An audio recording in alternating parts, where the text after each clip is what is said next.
From Cincinnati, Ohio, and Bowie, Maryland, this is Behind the Bots, a podcast that brings you the stories of the people behind the bots. I'm Jake. And I am Brandon. And today on our podcast, our interview with Whiplash team captain, Matt Vasquez. We'll wrap up this show with this week's installment of Robots Around the World. If you like our show, please rate and review us on Apple Podcasts, Google Play, Spotify, TuneIn, CastBox, Player FM, and Podbean. And follow us on Facebook at Behind the Bots. And tell a friend. We appreciate your support. We appreciate you guys tuning into the stream. It's always a good time. So, Brandon, the calendar. What is happening in combat robotics? Well, it turns out a lot of things are happening all the time. So we're going to do this week, August 23rd, and then also August 30th next week. For this week, we have events happening in the US, UK, and Germany. In Colorado, the Bot Rumble at the Electric Ranch and Bots, Brews, and BBQs are hosting fairy weights and ant weights in the plastic and full combat classes. In Oklahoma, the Tulsa Maker Fair is hosting 22 plastic and full combat ants. And then in Walton, Massachusetts, Mass Destruction Resurgence 4 will be hosting 46 beetle weights and plastic ants with some of the best beetles in the U.S. Northeast, like Caldera, Mako, Prince, and many, many more. Heading over to Europe, we see beetle weights running in London, as well for part of the Capital Punishment, as well as MMM Hanover in Hanover, Germany. For next week, on August 30th, there'll be events happening in the U.S. and UK and Australia. In the U.S., there'll be events in Florida, Virginia, California, and Georgia, where in Stuart, Florida, Robot Renegades is hosting their summer showdown with 66 robots in plastic ant, full combat ant, and beetleweight classes. In Richmond, Virginia, Rabid will be hosting a 2-day tournament with 30 plastic and full combat ants as part of the Immersicon. In Valley Springs, California, West Coast Combat Robot League will be hosting 21 robots in 1-pound plastic full combat ant and 150-gram fairy classes. In Georgia, Dragon Con Robot Battles returns, one of the longest running open tournaments in the United States with roots back to 1987, returns with even more fights in a 12-pound sumo class, 30-pound sumo, ant weight, and beetleweight classes. Heading over to Oxford, UK, Orcs 9 will be hosting 150-gram robots as part of their Tap Social movement. And finally, in New South Wales, Australia, Robot Royale 5 will host 21 robots in the plastic and full combat 150-gram robot classes. Get details on these events and more at robotcombatevents.com, buildersdb.com, and bristolbotbuilders.com. Now, we enter an interview with Matt Vasquez. Hey, Matt, how's it going? It's going good. I'm glad to be here. Yeah, for the first time ever. It's so cool to have you. Yeah, I've never talked to you guys before on stream. Listen. We had some issues. It happens. It's okay. It does. It happens. We learn and we grow. We grow. It's learning experience. And we're back with Matt Vasquez. Yeah, we got a practice round. Nothing wrong with that. Exactly. We got the reps in, building up the podcast. Now here we are. We're all excited for you to be here now. That's for sure. So tell us about your background. How did you get started in combat? You're such a legendary name. You know, you were on.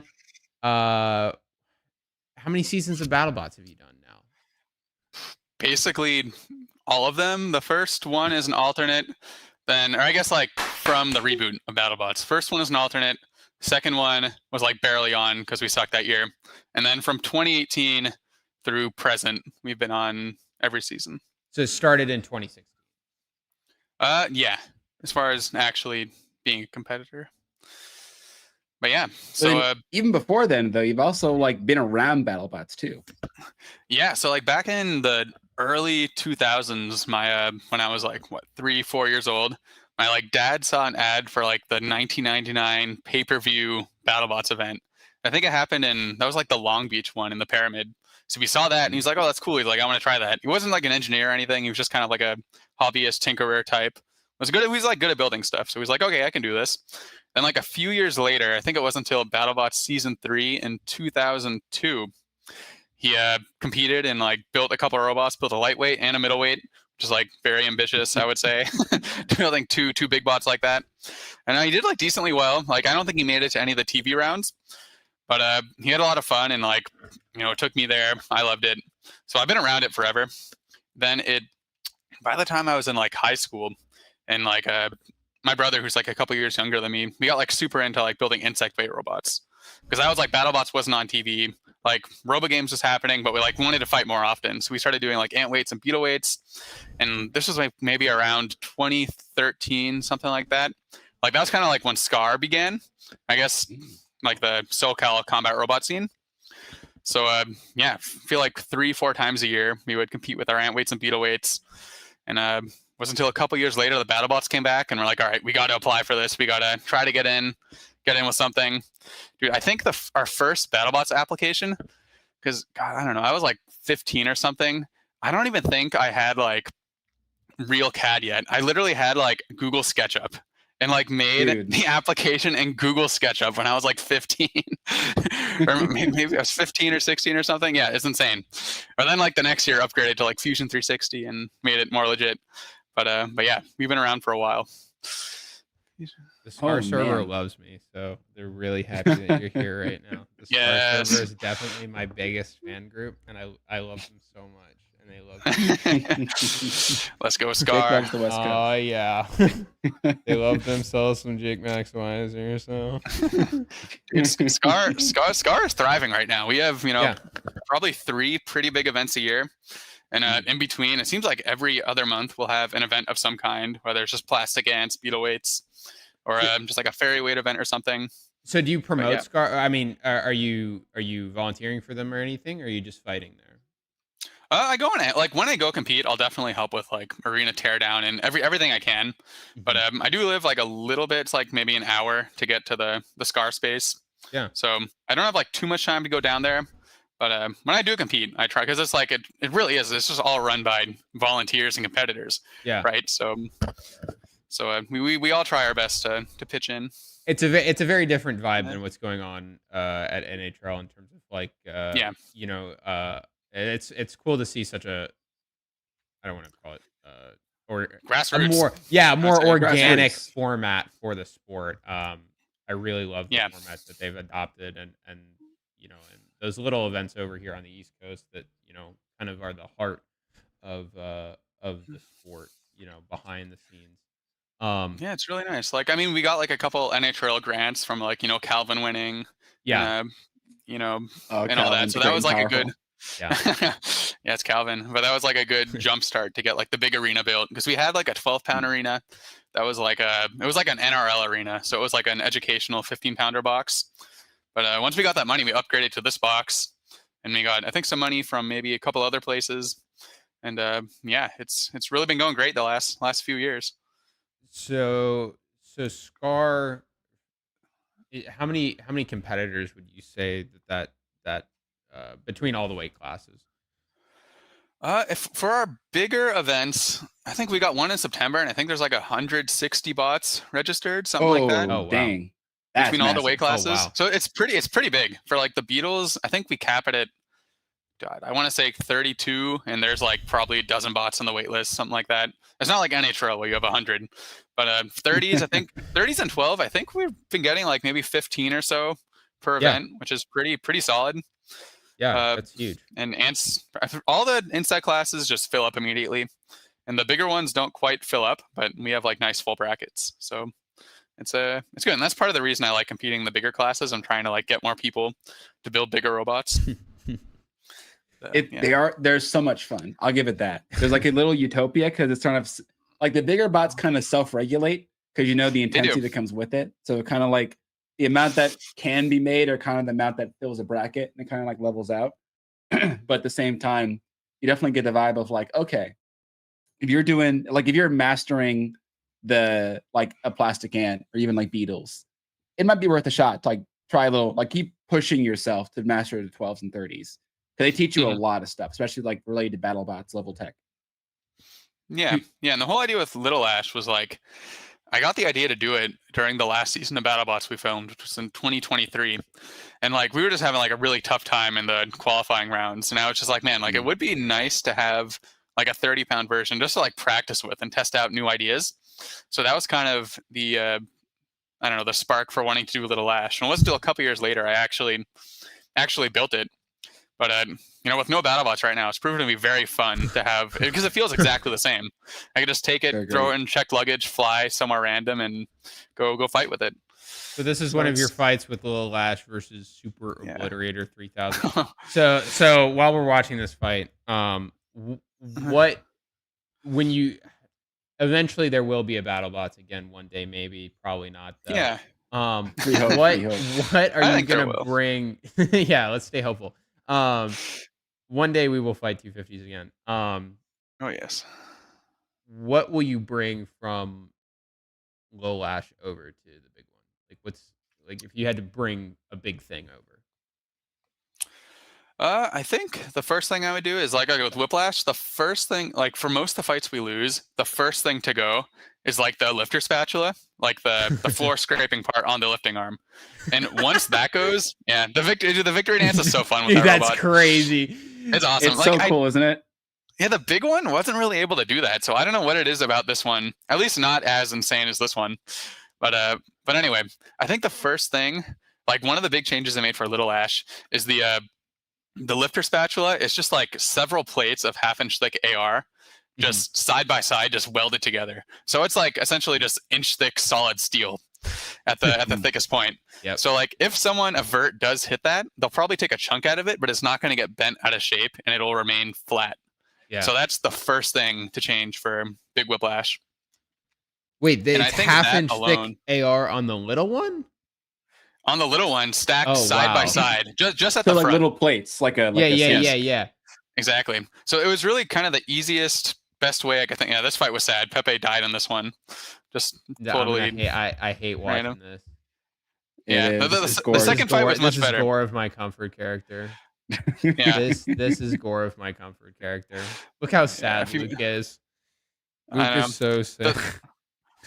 The finals was definitely a better match, but anyway, yeah. So making that super thick front lifting spatula, I think, will be probably the first and most important change I make.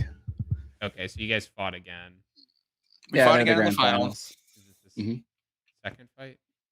It's a lot. Well, second fight, for them between these two. Like, I remember watching this fight at RCL, where Pepe's like not as fast as you are, but he's also just like this box of death, where you 100% know, like if you touch the center part. That's the same one. This is the same one. I'm sorry. Same one. Never mind. There you go. All right. Okay, this one has to be different. I hope. So far, it looks the same. If it's the same fight again, that would go crazy. Okay. No, it's not, dude. I think it's the exact same start again. Jake, you guys picked the same fight like 3 times in a row. It should be the first one I posted. Oh no, they're in reverse order. I'm stupid. Okay, no. There you go. Okay, this is the right one. This one's here we go. There's his finals on it. I kept clicking on the. Sorry. Okay, we got there. Classic Matt Vasquez stream. Technical difficulty. Okay. Pepe, box of death, big death in the middle. You don't want to touch it, but you're also like very nimble, Little Lash. Dude, all my opponents lately have been having like electronics issues and like dying randomly, and like, am I having the same effect on the stream? Like, I don't know. yes, and that's why you died in the final at Norwalk, is because dude, it is that's like a vampiric energy. Oh wait, actually, when you think about it, that was before this though. So like, was that? Yeah. It just fed through it. Effect. Like it hurt you, and then you're like, I'm hurt everybody else. Things and so now the stream dying. And things all die. Yeah. Exactly. Okay, so he had the very beginning of this drive to lock up. Yeah, in the very beginning, I'm not sure if it was the hit in the beginning that did it or it just locked up. But either way, after the first like 20 seconds, he had one side down, and that made it much easier to pick and choose my shots. This is gorgeous. He's definitely. Have you seen my plant, Pepe? I have. Oh, it's so good, dude. It's so much fun. I understand why Luke loves it. Dude, he blew me up like twice. He tore me in half. He's like he's the single most devastating route I ever fought is your comfort character. Yeah, no, he's like walking PTSD. Character. And that's why normally, like you've seen lots of my fights probably, and normally I just go all out straight into whoever I'm fighting. This was quite the opposite. This was be very, very careful, pick and choose every single hit. So when you've And kind of only go for the sides, like there. when you've kind of built up your look how excited you got in the the reflection. So when you've kind of built up this style, where did it kind of start for you? Like how did Mhm. you kind of come into this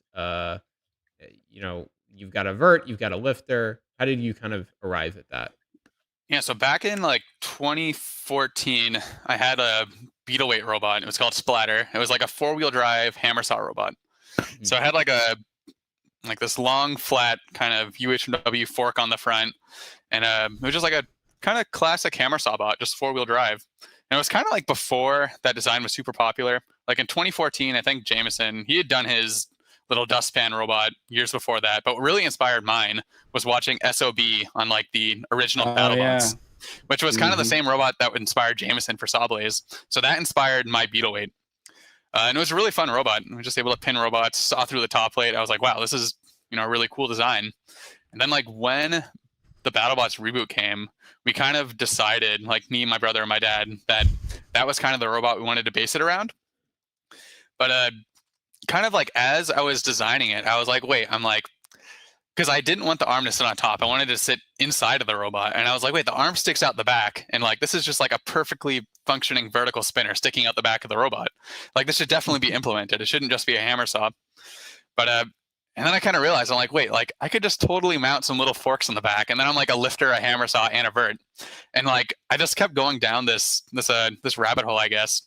And like at the end, I was like, all right, this is gonna be mainly a lifter, mainly a vert. And if I choose to, I could turn around and be a hammer saw. And it wasn't until like 2017 at Robo Games where we actually realized, we're like, wait, like this is actually a good idea. For like 2 years, I was just like, maybe this idea sucks. I don't know. But it wasn't until we won some matches that we're like, all right, there's something to this, and it's not just a crazy design to get accepted on BattleBots. That's awesome. You can totally see how you could go from this to like Whiplash. Like it makes so much sense. Then if you go on YouTube, you go look up like Beetleweight Splatter, and like you'll probably find some videos and see the original inspiration. Look, wow, you're the OG. Result. That's crazy. You're famous. What am I Interesting. Yeah, Damon's actually a good point, because Damon's is watching it. He's like, oh, so Whiplash and Sawblaze kind of have the same design origin and just different directions of it. Yeah, look at like Splatter. You're actually brothers. You're actually like cousins.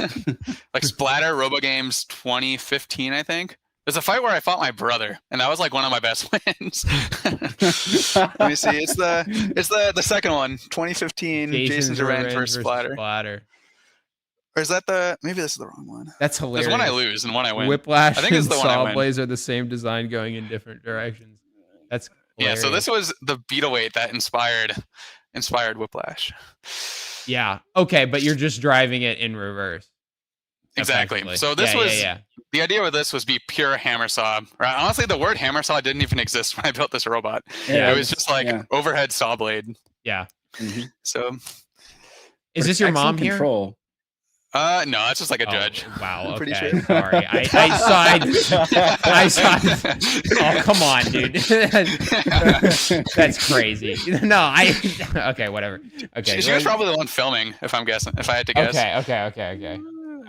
I thought I was gonna have a fun anecdote about how your mom was a judge there, but no. Cool. Okay.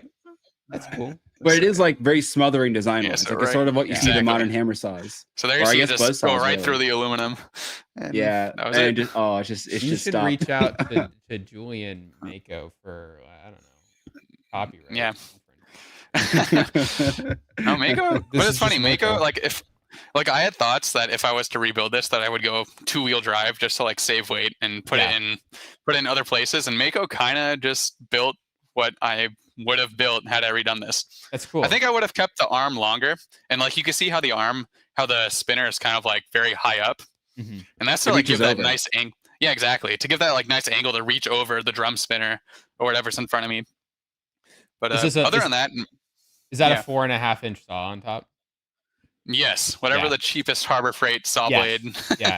It's like Probably. at the Yeah. time it cost like $7 or something. I don't know, $5. Yeah. That's So awesome. you just buy a bunch of them, and it was just bolted straight to the outrunner. God, to get the bolt pattern, I remember I didn't even drill holes. I like use a Dremel to cut slots for the bolt pattern on the motor. Man, 2010. That was a fun robot. Yeah. That was a fun robot. It was funny. That was round 1 that event, and then I ended up losing to my brother later on, and he fought his way like all the way through the losers bracket to the finals and got second place. Oh, here we go. So he's on a revenge. So he's on a revenge spree from that. He was like, I gotta take him out. Is this the second one? Yeah. This one. Dude, funny enough, this one I also had electronics problems and I think I ended up just dying in this fight. Oh yeah. I want to say Old habits. Damn. I know. 10 years later. 10 years later. Yeah, look at that. Wow. That's rough. Yeah, I can literally see it like sputtering on and off. Clearly the curse was already with you for years, and it's just been coming back ever since. Dude, honestly, and this is something that honestly, those are probably 2 of maybe the 3 times this has ever happened to like one of my robots. I don't know what it is. Like the whole BattleBots era, this never happened. It's that's good. That would really suck. That would suck. But yeah, I don't know. That is definitely annoying though. Yeah, I think it's just cutting in and out some weird receiver issue or something. Yeah. That's a little annoying. But it is kind of cool, like now sort of figuring out this deep lore in person of like, oh, Whiplash saw blades have a similar core, but the directions, because not to say that either one's even less control, because both saw blades and Whiplash use heavy control in their matches. But it's but it is interesting that because your arm and therefore your spinner are a bit more aggressive, like they're always there in the front, then can be removed afterwards or like applied backwards for a hammer saw. Versus in saw blades, it's like always retracted, and then he has to apply it in order to do a thing. Yeah, like it's funny. Good. Funny, one of the best parts of that beetle weight and what made it so effective, and I'm surprised I haven't really seen anyone else do, are those 2 like static like titanium arms that you can see. Oh, the corral. Kind of like when I get my brother pinned, they're just kind of like hugging around him, not letting him get out of either side, and that worked really well. They kind of almost act as like second and third forks with like the main one in the center. So surprised I haven't seen. Yeah, a little hugger. Free. I'm not gonna use it. Thanks for the idea. given what I showed you earlier. Thanks. So that's gonna be so. I guess there's another point as well. I'm kind of curious about too. So when you're kind of thinking about like the lifter hybrid, and you're trying to figure out configurations for it, are there any other ideas that you've had or tried out with it where you're like, this might be a good idea, you try it, or even better yet, you never even get to try it, but you think that might be an interesting way to apply it versus something else? Yeah, I don't know. I've had like some ideas, like for example, like when I run the plow and don't have the spinner, just put like a flamethrower in the arm or something. I don't know, just like dumb stuff like that. But as far as like spinner lifter, like I don't really know. I mean, kind of the nice thing about how it already is I'm already like 3 different robot types at the same time, and can kind of just like choose based on how the fight's going. Like, what do I want to be at this given moment? Like, do I just want to keep the arm down and play 4-wheel vert mode, or do I want to, be more controlling and just be a lifter?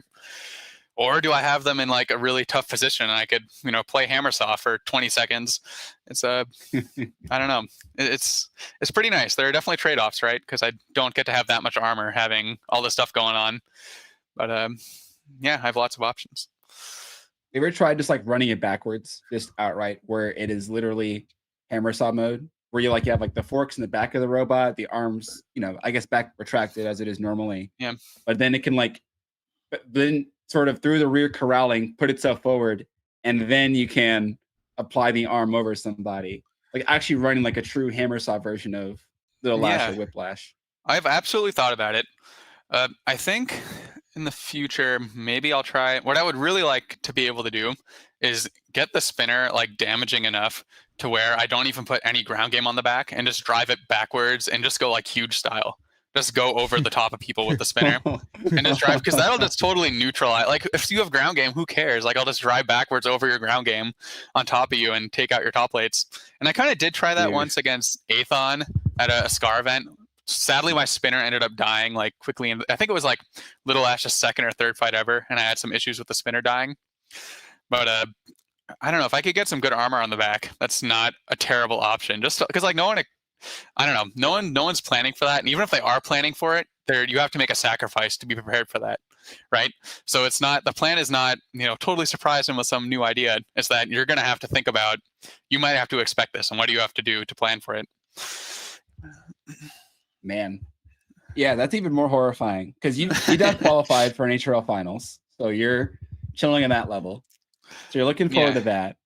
Are there any robots in HRL, either that you've seen, that you fought against, or even bots on the West Coast that are pretty cool, where you think they're interesting to fight? Doesn't mean they're better, like if they're hard for you to fight, if you prefer fighting them because you're an advantage, or even just like have good fights with them, or any sort of bots like that with Little Ash that you may run into.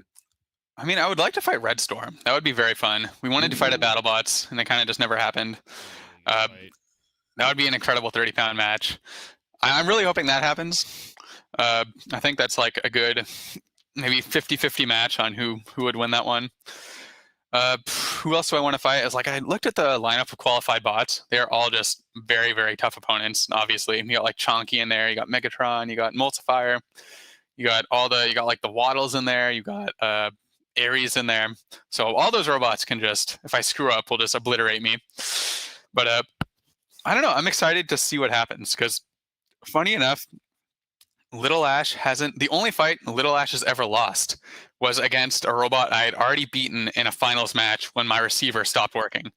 That's the only fight I've lost. So like I've never been beaten by another robot, as in like they like outplayed me with Little Ash. And part of that is just like only going to local events and only going to that one NHRL event. So I don't really know what's going to kill Little Ash, and there are so many different options at finals for what can potentially just like obliterate me. So I don't know.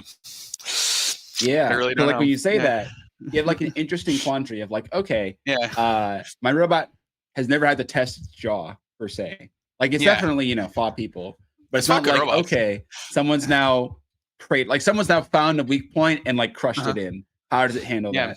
Those kind of things. Yeah, because part of me, like when I fought Pepe, I was expecting, I'm like, if any robot's gonna like kick my front teeth in, like it's gonna be this one. And then like quickly in the fight, either I got a good shot or just got really lucky, and like he lost half drive, and I'm like, wait, I came out unscathed. What is happening? That's not supposed to happen. So, but I'm going to OC Maker Faire in September, and I know like there'll be like Super Obliterator will be there. You fought them, you know how hard they hit, Brandon. Man, they're gonna be there. Kablooey Tango will be there, which I'm very excited to fight. So I'm sure I'll get to fight him at some point. And I think that'll be a very good test for like a tried and true horizontal spinner. Do you have like, you do have a large front wedge. Sorry, I just pulled up the Brett zone of your fight with Anxiety since we were talking about NHRL. Yeah. Is this the first fight or the finals? This is the first fight. So first fight. Okay, so you've got a large front wedge. Is this all AR or is this? It's all 1/8 inch AR. I think it's like Hardox 450 actually. Okay, cool. But it's basically just AR 400 pretty much. Yeah. But anyway, I used the plow in this fight, but I think at OC Maker Faire, I'm gonna try to run, even if I fight like a horizontal, if I fight Kablooey Tango, is run no horizontal plow. Just run the standard config with like a more optimized front end on the lifter. And just see how it works with the spinner still on. Wow! The spinner's still on, so you're inviting that catch point there. I am inviting it. Just gonna want to see what happens. And part of the reason was that like because I did win this. Yeah, it's very bold. We'll see if it works. Yeah. If it works, I'll try it at NHRL. If it doesn't work, maybe I won't. Are you just hoping that spinner's sticking out so far that you make weapon-on-weapon contact and win before you get hit? I mean, I'm looking back to a lot of Whiplash's fights at BattleBots, where I did fight horizontal spinners before we did the plow config, and the only one we really lost to was Tombstone. Yeah. And that was just a matter of our front armor not staying on the robot. It wasn't a matter of like weapon-to-weapon hits, we couldn't handle them. We could handle those fine. It was nice. Like the big plow is nice because we're connected. It's connected fully across the front end of the robot rather than having two separate pieces of armor that have, half the hardware and half the, surface area clamped to. Yeah. So if I can keep my front armor on, I think it might be the move. And like even in this fight, like when they do put their front forks to me, it is pretty good at neutralizing that plow. Yeah. And I think there will be some robots that can maybe take advantage of that. They're having the same problem. Yeah, they're having the same problem that I have though, which is as soon as you engage from the side, the forks are bunk, and you're able to get around the side. So exactly. Yeah. And to be honest, part of the reason I want to try to wean off of this plow is it was really boring driving with the plow. Like it was not that fun. If I'm being totally honest, like this fight, it was like a decent fight, but it was just like then I'm also more prone to getting stuck with the plow as well. When I have the spinner on there and yeah, so that is also very scary. Like with the spinner on in the classic configuration, there's really very few ways I can get stuck, which is it is nice knowing that. It's like you crave violence, and that's what it takes away. We have to use the wedge alone. I think it does. If I'm flying all the way to Connecticut, my fights better be fun, you know? I feel that. But I don't know. I feel like there's less... Yeah, I don't know, because the fork loophole is there when I run that plow. And I think Anxiety might have been having some like drive issues this fight. Like you hear they're moving very, very slowly. And I don't think that is normal. Yeah. So I think there are definitely some people who would be able to take advantage of that. Yeah. And you want to make the highlight reels, you know? That's true. And that's what's important. That's what. So you've driven a few robots. How does Low Lash and Whiplash, since they drive so similar, how did those? How's the handling on them? Yeah, Little Ash is a little bit more squirrely. I try to keep him as similar as possible. Like one thing I do on Whiplash, and I think if a normal person, if either of you guys or someone else were to drive Little Ash or to drive Whiplash, I think you guys would hate it. And I think the main reason is that I like turning off the brake on all my ESCs. So if I let go of the stick, the robot coasts. That's crazy. So I love how that drives. Most people hate that. Crazy. That's wild. I think that. So that is how I set up all my robots. And I don't know, I try to use it to my advantage. Like my driving is very like fluid and drifty. And that is how I like to do it. If I let go of the stick and just instantly stop like I hit a brick wall, like I just don't do well with that. I like having some of that. Yeah. Yeah, some of that little extra... Yeah. Now that you say it, I totally see it in the way that the robot moves. You know what I mean? Yeah, like I like doing big circles around my opponent, trying to get drifty, and yeah. So how heavy is the spinner on the 30 and on the 250 respectively? So the 250, I think it's like 22 pounds, something like that, and on the 30, it is a whopping 2 pounds. Wow, dude, it is a tiny spinner. Man. Yeah, but it hits harder than I thought it would. You're good. Yeah, I'm about to say, if it's applied correctly, that might still be fine. Because it's it's a disc, so your MOI is being more focused. And also, if you hit the right spot, then 2 pounds speed is fine. Oh, there you go. There's the hammer saw. Yeah. Dude, I was so happy about this fight. You sort of back on hammer saw. Because I did like my little NHRL interview thing where they take you back in the room with the green screen and all that, and they were saying like, "Yo, what's your plan?" And I was just like, "All right, my plan is get someone pinned on the wall, and when they're pinned on the wall, hammer saw them." And this fight happened I don't know 2 hours after I said that, and I was just like, "Heck yeah, it actually happened." And then it was perfect because they made that reel. They made an Instagram reel out of it, and I think they got me saying that, and then they put this fight in, and I was just like, oh yes, I may have only had one good fight at NHRL, but but I did what I said I was gonna do. I delivered. That's Babe Ruth territory. All I'm saying. Oh wow, the uprights are totally bent and twisted into that spinner. Well, okay, yeah, that's what I'm saying. 2 pounds, but it's the right place. 2 pounds, exactly. But I mean, Megatron is probably 2 pounds. JMO, how much does Megatron weigh? I think it's heavier, if I remember. It's also bigger diameter. It also definitely has more power in it. And his arm swings much faster. It will thump stuff real good. It makes sense, when you consider that your design is, a hammer saw lifter or combo. That 2 pounds starts to make sense. Yeah, and it's spinning pretty fast. I think we tacked it at 218 miles per hour. So Yeah. it's spinning pretty fast. That's Yeah, and pretty good. he got his definitely. fork stuck in my dry belt here, and we're just totally stuck together.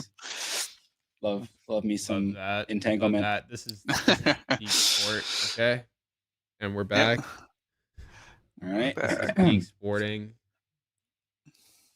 But yeah, it's definitely cool seeing you get to do all the things in this match, because like Little Lash is going against Alan.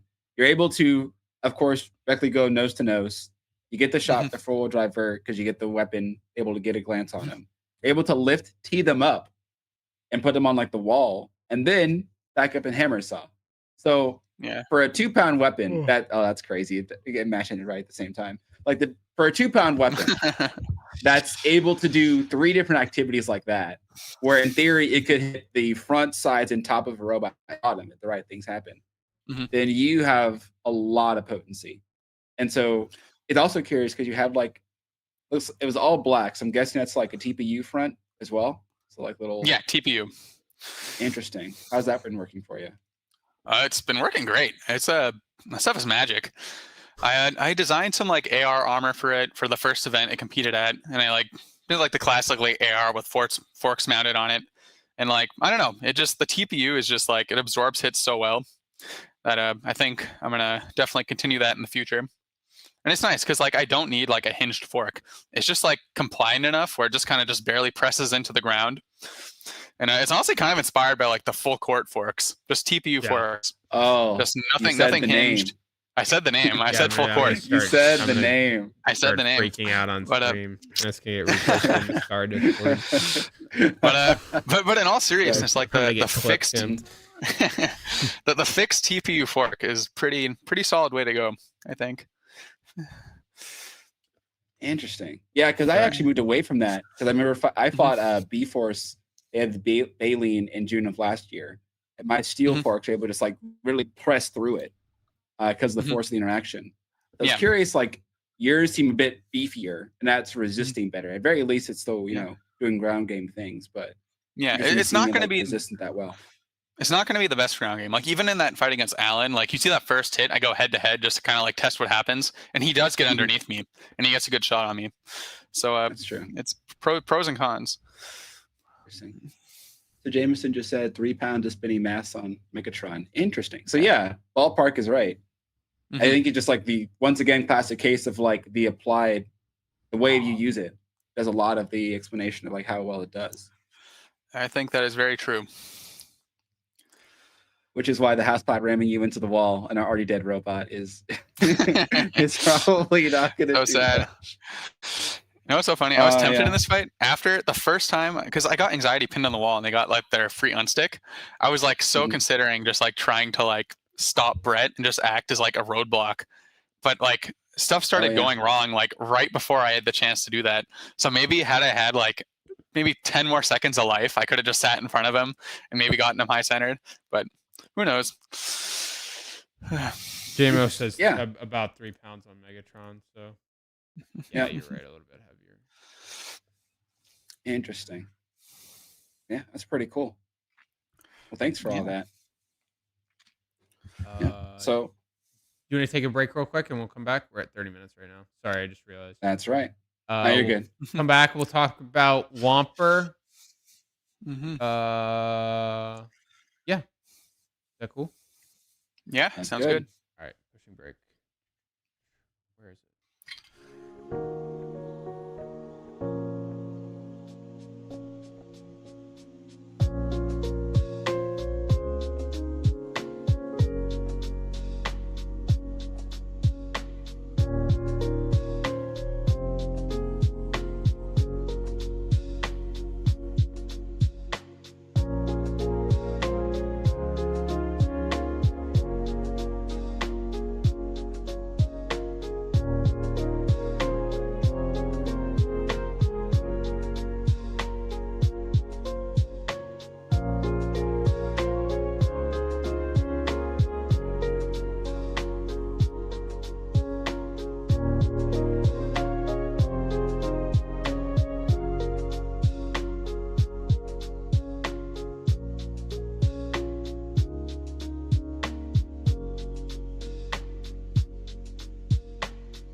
Welcome back to Behind the Bots, podcast that brings you the people behind the bots. Before we get into talking more about Matt Vasquez, Brandon and we read the entire NHL Discord. I would say between us, I mean, do you read every channel? I've probably muted one or two of them, but I definitely have more NHL Discord intake. Hashtag threes and hashtag ones calling it right now. That's yeah. I know like there are other builders who you wouldn't expect who read everything. And I will admit I read everything. And this was a question that came across in the general chat, and I just wanted to bring attention to it. And the question was, how do you manage burnout? It feels like combat robotics, it can be literally a second job on top of your first job. How do you manage burnout? How do you stay excited about the sport? Most importantly, how do you stay having fun? Yeah, that's a tough one because there are like some times when like I'm sure everyone has periods of just like uber motivation where you're super motivated, like you can, go hours and hours on CAD, whatever, just go weeks building your robots, and then like that only lasts for so long, right? So I don't know. For me, I have lots of other hobbies, so like I'm not just doing combat robot stuff. Like I like play tennis a lot. Like in college, played a lot of tennis and like club tennis. I'm doing like a lot of running lately. Done like a couple half marathons, stuff like that. Yeah, I don't know. Like I play some music, like play like guitar and bass, and like have some friends I do that with. But yeah, I don't know. Other hobbies helps quite a bit in my opinion. If I was just doing especially since I'm working like an engineering job, if I was just doing like engineering at work and then engineering at home like every day forever, like I might go insane. So like I've got to, I don't know, you got to have some balance for sure. What was your half marathon time? What was my time? I think the last one I did was maybe 4 months ago or something. God, it was like an hour 45 minutes, something like that. I was like pretty happy with it. Yeah, I got like my pace was like 8 minutes 11 seconds or something, 8 minutes 15 seconds, something in there. Yeah. So it was I was pretty happy with that. But doing stuff like that is a lot. Why do you run, Jake? Okay. I'm too thick now to be a runner.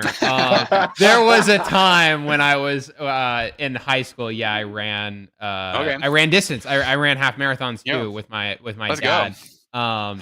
That's cool. I think I did one in 140. Not to I'm not trying to 5 minutes faster than you.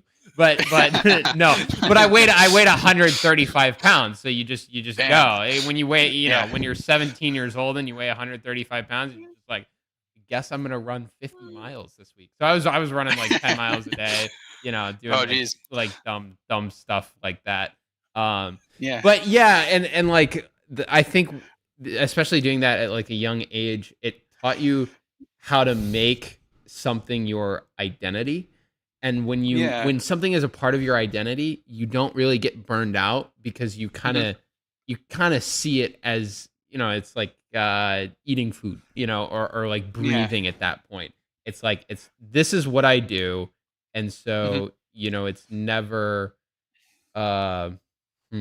it's never a question. Like, I'm going to get up and I'm going to work on robots. And maybe that's not the most healthy mentality, but when you see it as part of yourself, you always enjoy connecting with that passion, and it teaches you to love that part of yourself too. And I think that's an important thing to find. Absolutely. And I think it depends what like era of life you're in too, Yes. Like, cause when I was in like high school, I look at like all the like 16-year-old NHRL dudes that are just like out there killing it. And like, I think back to like that time of my life, like 10 years ago at this point. And like, I think I was totally open to like, if I wasn't going to school, I would just all day, every day, just be building combat robots. Right. So it totally depends. But then once you start, I don't know. And even in like college, like I took a break from like doing really any small robots for most of college. And it was because that was like when we were super heavy on BattleBots. And like that was just hard enough doing that every year. So like for that period of time, I was pretty much only doing BattleBots for combat robot stuff. But now it's kind of like a nice period. Like, it's a bummer that the show's not on, but like having time to go do NHRL and do all these SCAR events and just like, and if I don't want to go compete in an event, like there's really no deadline for me to finish my robot. There are lots of events happening all the time. We don't have to be managing having, getting all this funding to build this uber expensive robot. So, yeah, I don't know.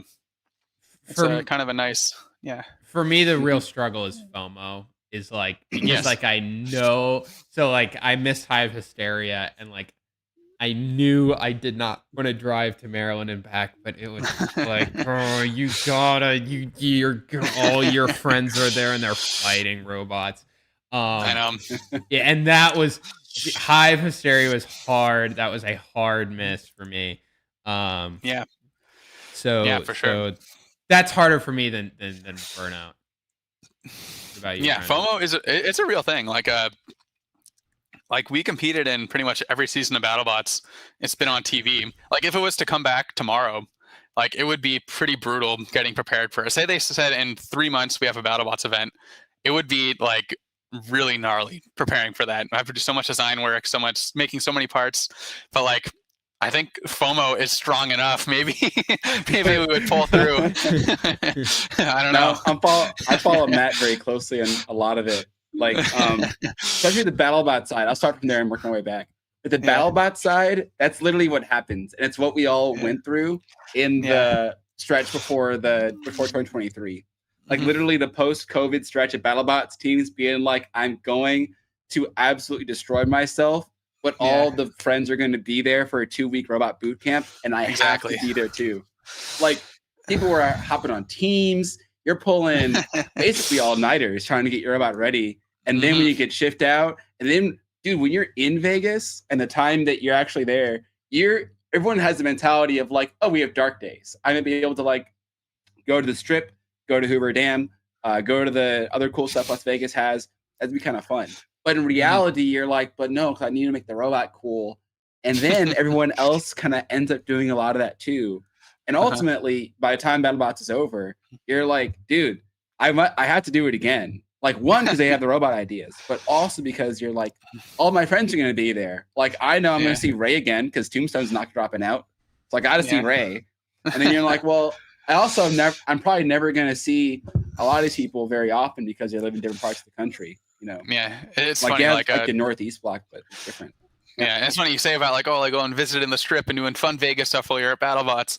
Like for me, I was just like, I want to get like all the rest I can. I did not do that much when I was at Vegas. Like it's funny. Like I had this conversation with like Aaron Hill maybe like 6 months ago, and because like it was funny. Like BattleBots, because they put out like the fight card matches, right? And like I don't think for most of the seasons they wouldn't put them all out at once. They'd give you your first round, and then like a couple days later they'd release the second round of matches. And they would always, and then like especially for the bracket, that's like the big one where they release either the round of 16 or 32. But every time they release your next match, it would be at like 3 a.m. because they're basing it off of what happened the day before, and they have to do all this 3D chess to decide what matchups they want to happen, right? And all the rankings and all that stuff. So there's like 2 types of people. I think most of them were this first type that would stay up till 3 a.m. the night before to see the matchup so they could think about it the night before. And typically what we would do is just go to bed at like 10 p.m. and wake up the next morning and just see what they were. But I was talking to Aaron. He's like, our team, like we would always, stay up real late to wait to see the matchups. And I was just like, no, man, like we just go to bed. Like we just want to rest. Like the next day we'll see the match when we see it and like whatever happens. And then he's like, but we have a giant nut. And I was just like, shit, you're right. We only got second place. That's crazy.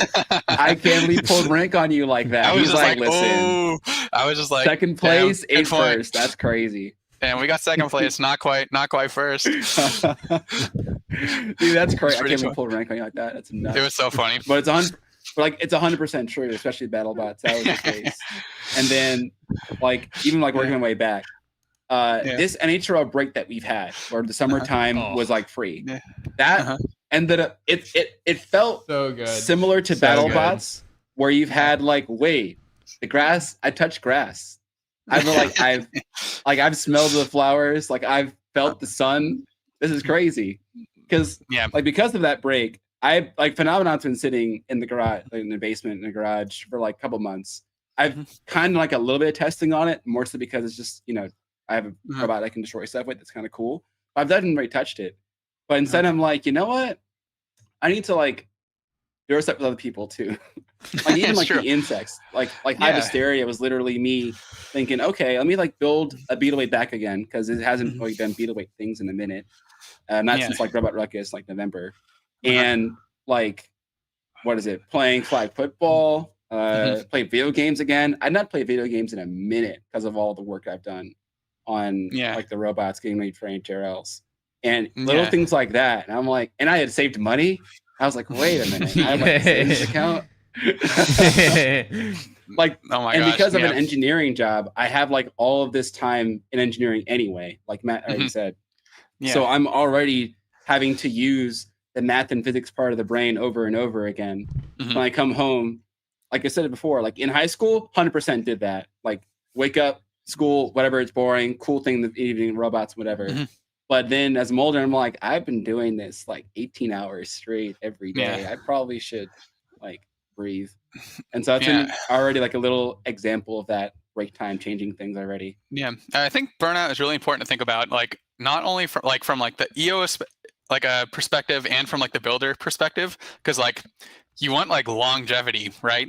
You want to like do this for a long time. You want events to go on for a long time. So like, I don't know, I'm all about like, not pushing yourself too hard and, support your local combat robot event. And if you're doing those two things, you're probably doing pretty good. Yeah. You gotta keep things balanced. You gotta like what is it? Like you're a full human being. Human beings aren't like robots. You can't like do the same thing over and over again, like smash your eyes all the time. You gotta give some rest. Body's gotta recover. Mind's gotta recover. FOMO does hurt though. I will 100%. It's 100%. FOMO is so much harder than FOMO is incredibly hard to deal with. It when is. There's like a straight up break, where there's like, okay, there's nothing that's gonna force FOMO on me. Then it kind of lets you realize that, and I think that's what the summer break for HRL did. Other adventures still cool though. It did still those, but like a lot less intense. I think one of the coolest things about like not just combat robotics, but just like competition in general, because I've competed in powerlifting. I ran casually in high school, and then now I do combat robotics. Is like it's consistent effort with no reward for an extended period of time. Like you're working toward an abstract goal, without any sort of feedback or reward for a very long time. And it's the journey. And how exciting is that to be able to like teach young people like how to work toward an abstract goal, and like it just forms your brain in such like a solid way. And that's I'm not just saying that about combat robotics. The fact that we do combat robotics is it is what it is.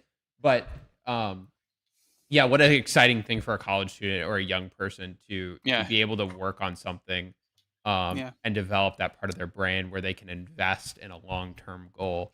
It's true. Without any reward. Well, there is a reward at the end, but it's a very long way out. And the reward is like, oh my gosh. Oh, salivation, dude, salivation. I can't. I'm sitting around. We've had all summer off. I'm sitting around with effectively a finished robot right now. I don't know what I'm going to do for the next 46 days. And if I don't get it into October, I'm going to, if the summer break gets extended, I'm going to scream because I'm ready to fight again. I'm so ready to fight again. 100%. Like Matt, you mentioned as well, like other stuff as well, supporting stuff too.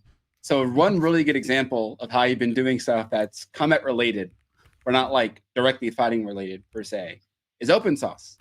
That happened like I think a month ago now, mid July. It was a few weeks ago. Open source was awesome. It was just like a very fun, chill event. We Nick Dobrikoff from Manta brought his like 12-foot by 12-foot arena, which was really cool. It was the same one that we used for like the Kai Sinat stream. But it was awesome because like that arena is robust. So they ran heavyweights in there, not fighting each other, but just like destroying like furniture and appliances and stuff like that. So that was awesome because like every time someone heard like a heavyweight robot spin up, of course, 100 people run over and the arena is just like totally crowded. Half the people can't even see what's happening. So that was really fun. And like we fought like sportsman class 30-pounders, which was cool. So I just like slapped a saw blade on Little Ash instead of the spinner, and that was a good time. Yeah, and it's funny. Open Sauce, it took place at like the San Mateo Convention Center, which, funny enough, is where Robo Games used to take place. So that was kind of like a fun throwback. Yeah, and it's funny and full circle. Really, it really was a full circle moment. It'd be cool if we can get like a legit combat like event to happen at Open Sauce every year, because that would be a pretty sweet like reoccurring California event that I think people would travel to.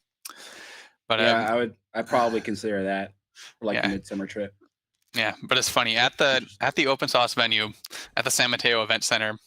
If you like the venue is like pretty massive. It's this giant hangar. The roof is like 40 feet high or something, and like if you look at the roof in this one particular spot, there's like a hole in the roof. Like it's like a wooden roof, and like you can see this little hole is just blasted through the roof. And what that hole in the roof was from was in 2015. Like I think it was Toro Maximus at Robo Games. Yo, wait. Yes. So currently Minotaur, formerly Toro Maximus, fought this like mild steel wedge bot, this like bright pink wedge bot, and it ripped a piece of steel off of it, blasted through the ceiling of the arena, and then through the ceiling of the venue, and that hole was still in the ceiling from 10 years ago. So it was crazy going to that venue, and I think it was Gary Jin like pointed it out. He's like, hey, check it out. He's like, the hole's still there. And it's just like, oh my gosh. The deep lore. I know. That was pretty cool lore. Every time like someone would come by, like some BattleBots fan, when he talked about robots, they'd be like, hey, see that hole in the roof? And they were just like, no way. We did that. No. We desecrated this place, guys. RioBots did that. That's true. They did that. They're in Brazil. Don't try it. That's pretty cool. Yeah, so that was a funny piece of lore. Yeah, that's really cool lore. Because like I've been seeing what is it? It's like with my feed being an engineer, like maker sort of thing, and YouTube, I get a lot of the Open Sauce creatives all posting about it. That was already pretty cool on one level. But like it's cool to see BattleBots. Really Comment Robotics, I think Terrell did it like 2 years ago, I think. Like a maintained presence in Open Sauce. So when people came around to like the BattleBots area, how was that like for both just like outreach purposes or even just like for you guys seeing all the stuff there? It's really cool. Like we didn't bring like the full-on heavyweight Whiplash. I just wanted to fly out and not drive this time around. So I was like, there's no way I could bring Whiplash. But most of the teams had their heavyweight robots. There were probably like a dozen. You had like, Tombstone, Bite Force, like Valkyrie, and, Scorpios and a bunch of others. And you had like the whole Seems Reasonable crew there with like Blip and Tantrum. And so yeah, there were a lot of very enthusiastic fans, which is really cool. Like the fan base is definitely still there.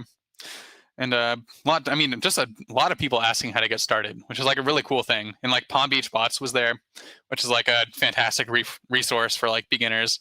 So I was like, walk 3 booths that way, and there's the guy who's gonna tell you what you need to do to build a robot. So it was really cool. There was definitely a relatively large like a presence of BattleBots fans. No, that's good. Because I think with all the robot stuff going on, and we kind of know it in the Northeast, like some people get interested over time with NHRL, especially like as it does its media stuff, whatever. But there's always this prevailing feeling of like, oh, BattleBots isn't doing its thing because it's not on television. And there's some media presence, and there's probably, some word of mouth that also goes around too. And NHRL does its thing as well. But it's always kind of tricky sort of gauging like, what is the general public interest or knowledge of the sport? Because most people tend to get an idea about, I remember this thing from the early 2000s, or maybe I remember seeing this on TikTok once and I just didn't like see it ever again. I'm not really sure what it was. But I feel like that gives like an indication of like, there's still people there who want to do stuff. It's just like about garnishing that, I guess money on one level, but even just like the interest in like honing it towards new builders to do stuff as well. Yeah, exactly. Yeah, no, and there's like still some like, obviously NHRL has been doing a pretty great job with social media, and I think that's I think that's fantastic. They're doing that. It's really funny. I had like a coworker. He knew my brother because my brother interned here a couple years ago. But anyway, like 0-0 they did like a little Instagram reel for Jason and 0-0, and like one of my coworkers, he's like, my friend like sent me this like reel on TikTok or something, and he's like, and it was your brother. I was just like, wait, what? Some random guy sent you this reel, and it was my brother. I was like, no way. So their stuff is making the rounds. When you hear random people, finding these videos, that's a good sign. Just today, actually, funny enough, I was working in totally unrelated. I was working in the makerspace, and a dude came in and saw Maximizer just sitting on the table because I was working on it, and he's like, "Yeah, do you know Will Bales?" And I'm like, "I know of Will Bales, certainly." I'm like, "How do you know Will Bales?" He's like, "Oh, I used to do Bots IQ back in high school." He's like, "I recognized what it was, that it was a combat robot from across, because it's kind of like once you know what they are, like it's pretty easy to identify what something is." So, but he lives in the Cincinnati area now. Hopefully, he comes back to the makerspace. We can build some plants or something. Yeah. Wow. That's pretty cool. So that's like he's like, there's weight classes that aren't 240 pounds, 120 pounds. See, exactly. Yes. Check out how easy this is, So, I find that once people interact with the sport, it's like, okay, this is pretty cool. You know what I mean? So it's just like get as much of the sport out there as possible. NHRL take-based economy. I gotta clock in the take factory. They just did their deal with Cheddar, where they're pushing, and Cheddar is not, it's no CNN, it's not ESPN or anything like that. It's not a high tier network, but it shows that they can maintain a network deal and continue to push their content to more people, and maybe that folds into a larger deal. So it's like, I respect NHRL for doing like new media instead of someone in chat said BattleBots is dead. That's extreme, but yeah, it's never doing. It's one day we'll fight heavyweights again. Realize I've never seen a heavyweight fight. It's kind of like after I've never seen a 250 fight ever. It's kind of after my era, or like before my era.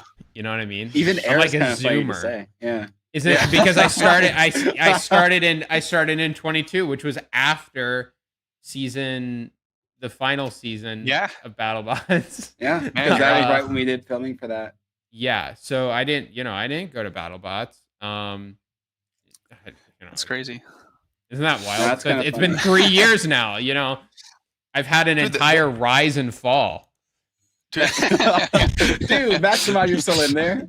You're still in there. You're good. Dude, it is pretty cool though. There are like some people who are like kind of like staples in the sport now, who have only been around for like 3 years. Yeah, really cool. I've never seen a 250 fight ever.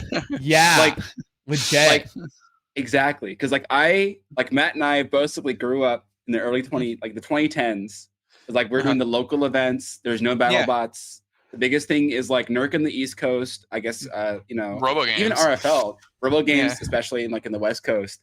And we're like, that's basically it. Like that's the stuff. Like I went to Moto, and that was the biggest event for a long, long time. And if you told me between, let's say, 2013 to 2016, there isn't a enormous change in what's going on per se. There's a bit more because BattleBots is now like creating more interest. But in terms of like people who are competing, it's not very big. 2010 to 2013, the same. There's not a big hiccup there. But in like 2022 to 2025, it's like giant, like enormous increases happening across the board for everybody. It's incredible. Yeah, no, it's pretty cool. It's combat robotics lives on. All right, we're gonna push to a break real quick. It's been half an hour, and then when we come back, we'll figure out what we're doing. More with Matt Vasquez after the break. Sounds good.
Welcome back after the break.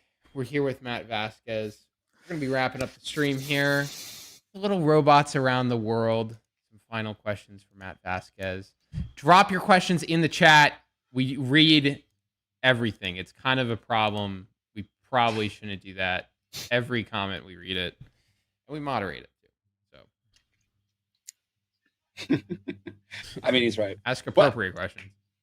As appropriate, 100%. So, time now for robots around the world. So, first of all, thanks to Jameson Go for dropping this in the HRL Discord, which you can find the Behind the Bots channel in and give questions for our guests as well as just interesting stuff. Again, please keep it wholesome. But in this case, in this past week, the World Humanoid Robot Games, not if you consider robot games, concluded in Beijing, China, with more than 280 teams from universities and companies from 16 countries gathered to compete in markedly human-focused competitions like sprinting, boxing, and soccer, but with robots. Most competitions require operators to help the robots with some events, like in boxing, which are a little less exciting due to them having to, get fall over and get helped again. But optimists see it as a critical step towards a world like real steel, with much more human, similar activities robots can do, having to put any humans in direct line of danger. So, Matt and Jake, what do you think? I don't know. This humanoid fighting robot thing is it's becoming a thing. They just had that thing in San Francisco last week. That was something. I had plenty of people sending that link to me, going like, "Dude, you see this exists?" I'm just like, "Yep, I've seen this." But like, wait, robot guy. I know, robot guy, robots fighting. I don't know. It's like cool. I don't think it's going to be super exciting at this point. I think it's like a novelty at the moment, but I don't know what your guys' opinions are. I'm not smart enough to work on a robot like that. I'm not. And also, I'd kick its ass. Like a humanoid robot would get its freaking limbs shredded, dude, by a spinner.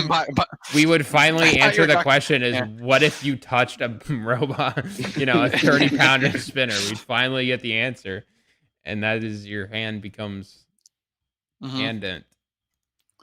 Yeah, I don't know. Yeah, honestly, at this point, like, not even like Whiplash or Little Ash. Wait, like, I think like I could probably take on one of those, the humanoid fighting robots. The humanoid robots are only $6,000, dude. Wait, what? Okay, shockingly cheap. Wait a minute. Wait a minute. That's kind of curious. What I got going on right now. Oh no, I can't. If you really hit us with a maximizer number that's closer to a humanoid robot, that's going to be trauma. Well, there's always like, here's a question that I had for Matt. Sorry, I forgot to ask this. Where do you work out of? Like, where do you all? So, are you garage or? Oh, like building my robot. Where do I work out of? So for the most part, like back in the day, and for most of the BattleBot seasons, it was just like my parents' garage. Like so we kind of started off like my dad had like a bandsaw on there, a drill press, like some like basic stuff like that. We had like a tiny little Harbor Freight mill that we could like barely fit most of the parts we needed to on it. And then like as the seasons of BattleBots kind of like progressed, like each season we get some sponsor money, and like every season, like you're not only buying parts, you're buying tools to like accomplish the thing you need to accomplish. So we slowly kind of built up the garage, and like eventually we got like a whole ass Bridgeport in there. We got like a lathe in there. So it's like pretty decently equipped, but most of Whiplash was like done in there, and then like a lot of like water jet stuff was sent out. Like a few CNC things were sent out, but not a whole lot. But these days, I pretty much work out of where I work, my workplace. I'm lucky enough that they let me use all the machines and stuff here. So I got like sweet CNC access, and we got like a water jet, which is cool. Can just go and cut some parts. So I mostly work out of my work right now. Dude, for 12 pounds up, it's like find the nearest water jet and just like, oh my god, find someone who has one. So true. Get access to it. It's just like if you want to make that jump from a 3-pounder to a 12-pounder or 30, just like get a water jet as fast as possible, and like just it's so key to like just processing parts quick, big parts quick.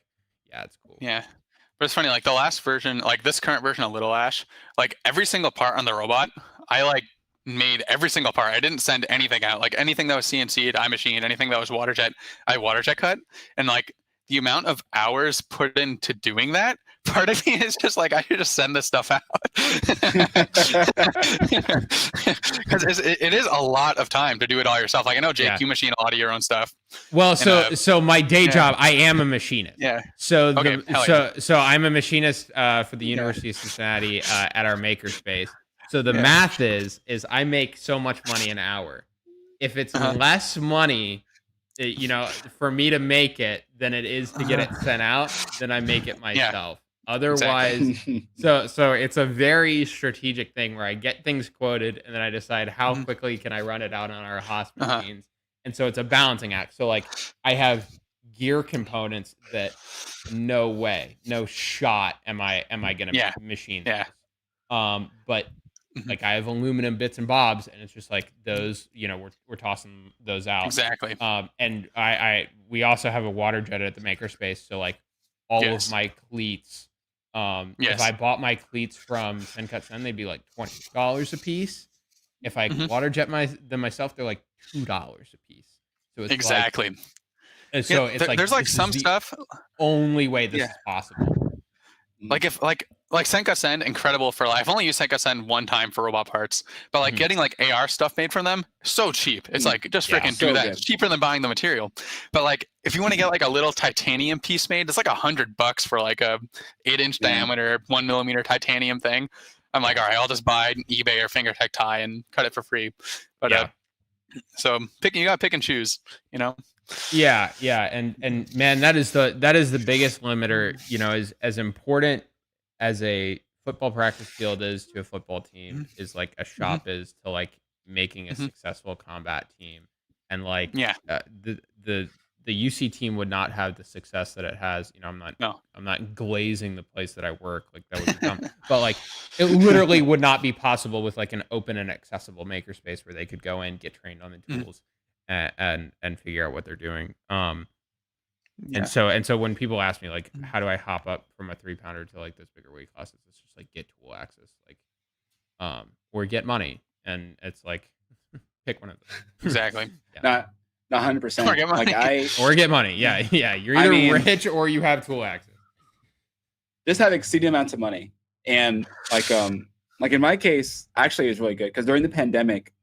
When we got like the COVID relief money, I spent it on China and got a CNC router.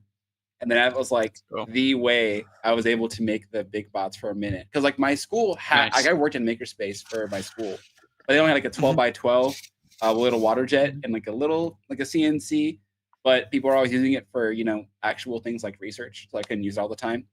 But literally I designed all of the bots since then to use that little CNC router for everything that I've done.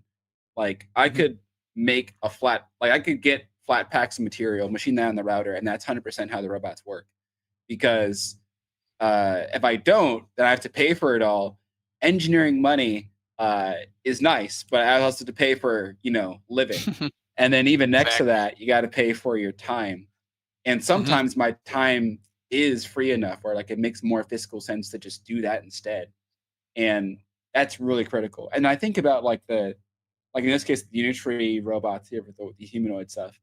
Two things. One, they are still way, way weaker than any robot NHRL could put out per mass. Like even in real steel, those robots are really, really strong, but for the weight, like, I don't know, they weigh like a ton, let's say for one of the real steel robots, a ton for a tombstone, that would get you an absurd level of power, and that would just take anything out.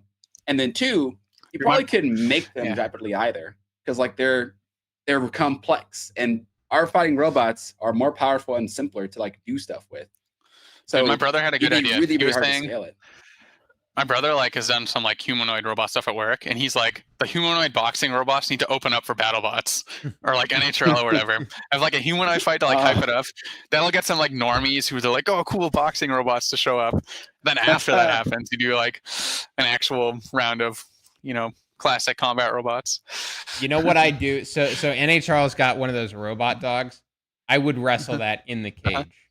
So I'm putting out the call. Austin McCord, let me fight the robot dog in the cage. I will wrestle it by hand, and we'll see who wins. I bet I can do it. That's what you can do Austin before your match McCord. too. So like, I can imagine a Jake strolling into the box, wrestling, beating up the spot, and wrestling let's the say. robot dog. Exactly. I'd And do then it. once you've dragged its corpse out, you just like fight with Maximizer, and they're kind of like, oh, that's the gap. I would wrestle that dog in a heartbeat. I don't like it walking around the pits. It needs to be taught a lesson. And I don't condone violence against living things, but I sure as hell do against unliving things. So that's gonna be the first podcast shirt right there. yeah, I sure. That's gonna be good. I sure. All right, well, that's about it for us today. Thank you for joining us on Behind the Bots. This has been Matt Vasquez, one of the chillest people in the sport. It's been great talking to you for the first time, Matt. I'm Jake Hoffman. Yes. I'm Brandon Young. I'm Matt Vasquez. We'll catch you guys next time. Thanks. See ya.